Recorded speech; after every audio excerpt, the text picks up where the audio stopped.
Senate President Francis Chis Escudero said on Thursday that the Senate will not hold the impeachment trial against Vice President Sara Duterte during the session break. Daniel Manalastas has more. Can we say na walang mangyayaring impeachment trial during the break or mahirap? Wala. Legally, it cannot be done. That's the clear message from Senate President Francis Escudero on whether there will be an impeachment trial against Vice President Duterte during the Senate break. Escudero said they need a session to convene as an impeachment court. Para mag-convene ang impeachment court, kailangan may sesyon ang Senado.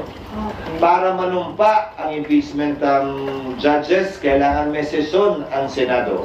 Bagaman ang trial pwede mag-proceed kahit na recess, tulad ng nangyari kay dati at yumaong Chief Justice Corona, dapat ito'y masimulan, makonvene at mapanumpa ang mga judges kapag may sesyon.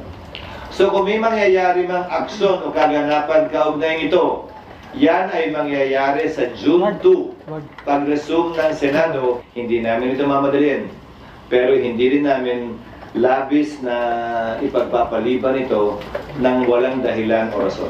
Meanwhile, on special session, Escudero believes that it's an option that's as important as a session to vote on a proposed piece of legislation. But the Senate President was still asked if he can call for a special session to convene.